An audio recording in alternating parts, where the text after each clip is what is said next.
Tremors from the biggest earthquake Japan has ever recorded were felt in the country's parliament in Tokyo. The Prime Minister spoke to the nation almost immediately. It was a very strong earthquake, and in the Tohoku region, mainly and over a wide area, damage has been inflicted. I offer my deepest sympathy to the people who have suffered the disaster. United Nations Chief Ban Ki-moon said the UN will do anything and everything to help Japan after the earthquake. He said the UN would do all it could to mobilize humanitarian assistance. The world is shocked and saddened by the images coming from Japan this morning.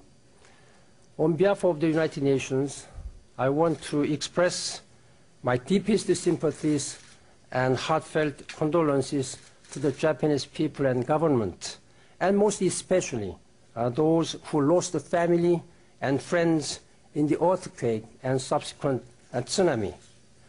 Japan is one of the most generous and strongest benefactors, coming to the assistance of those in need the world over. In that spirit, the United Nations stands by the people of Japan, and we will do anything and everything we can at this very difficult time.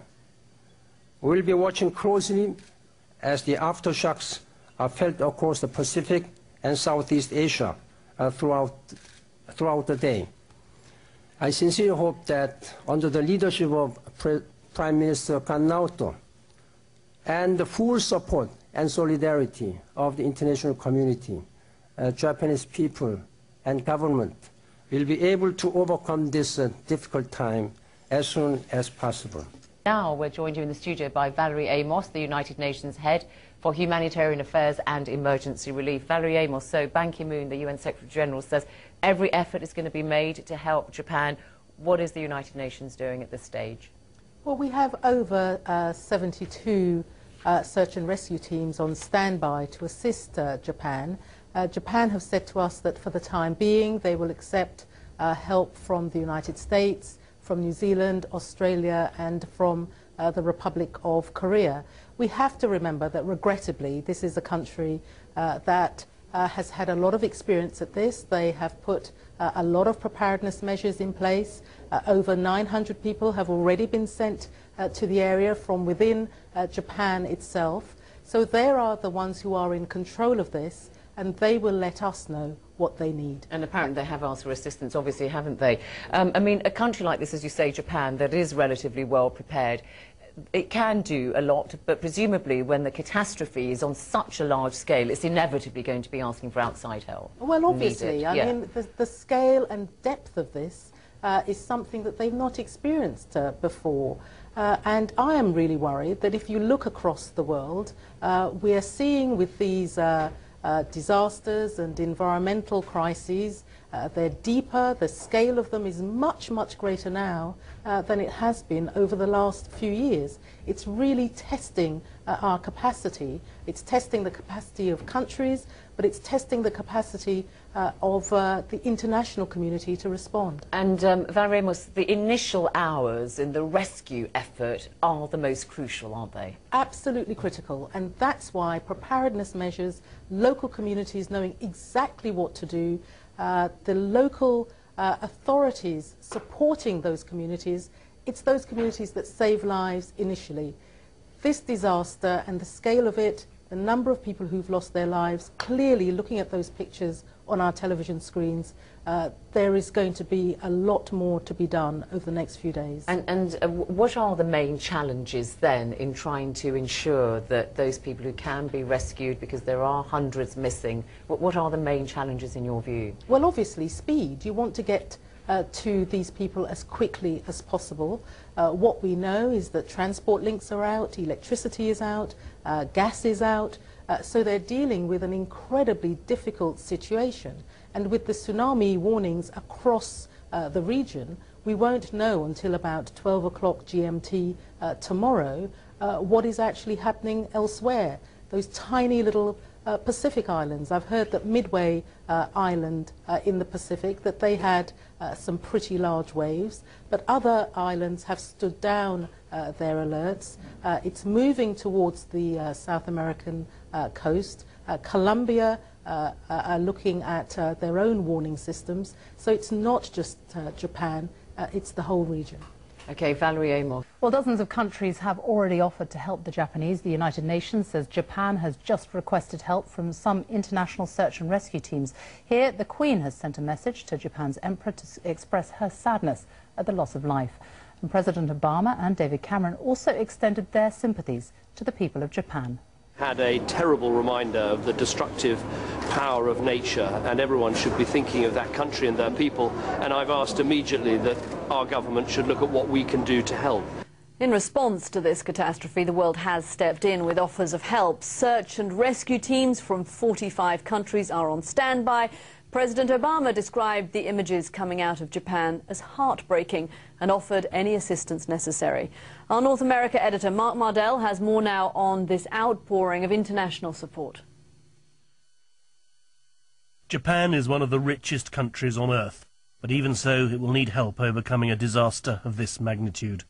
With an airport underwater, cars and planes scattered like toys, they need heavy lifting equipment. President Obama has promised to help.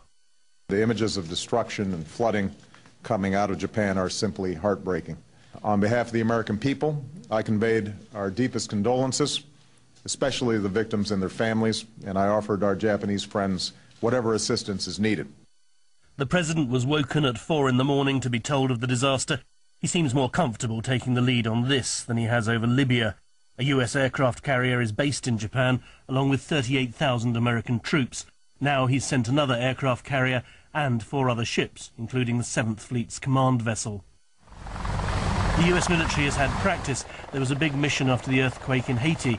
Obama is determined the world should see the US use its immense power for more than just fighting wars. The UN can offer sympathy, but not battalions. We will do anything and everything we can at this very difficult time. We'll be watching closely as the aftershocks are felt across the Pacific and Southeast Asia throughout the day. Under San Francisco's Golden Gate Bridge, an unfamiliar surge of water. The west coast of America was braced for the worst as giant waves headed across the Pacific.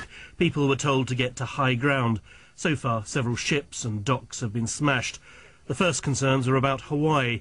7-foot-high waves came ashore, but there seems to have been little damage. The Japanese people are such close friends of ours, and I have such a close personal friendship and connection to the Japanese people, in part because I grew up in Hawaii, where I was very familiar with Japanese culture. That just makes our concerns that much more acute. The President said this tragedy was a reminder that ultimately humanity is one, and that Japan will come back stronger than ever with help from its friends. Now, the charity Médecins Sans Frontières has sent an assessment team to the city of Sendai, and their General Director, Eric Wallace, joins me live on the phone. Eric, thanks for joining us. What can you tell us about the situation there, first of all? Well, the first news we got was 2 hours ago, and they reached Sendai, and they were dispatched in evacuation center, coordinated by Japanese relief forces there. Tomorrow they will try to reach other areas, probably the most worst affected in outside Sendai, and we will be in a position to give more information at this stage. The first thing we got is that the most essential needs are food, water, and shelter and blankets. Not really medical needs, as they are already covered by the relief efforts already in place. But we've sent a team of 6 people, mainly doctors, surgeons, anesthetists, emergency room doctors and surgeons, plus a nurse and a logisticians to assist the efforts there. And we have another 25 persons in standby in Tokyo, ready to leave tomorrow with helicopters. And what type of medical issues are they having to face there? Too early to say, madam. They are at present. They are just entering the evacuation centers and the hospitals where patients are being treated. We didn't hear anything about the medical the medical conditions of the people. What we know is that there is a lot of people without shelter, going to the evacuation centers, and that's it for the moment. Who are you working with? Because obviously this is a coordinated effort. What other agencies go along with you? For the moment, it's going very well. We've been really welcomed by the authorities there. It's been coordinated by the prefecture, Miyagi Prefecture, and the city of Sendai, as well as the emergency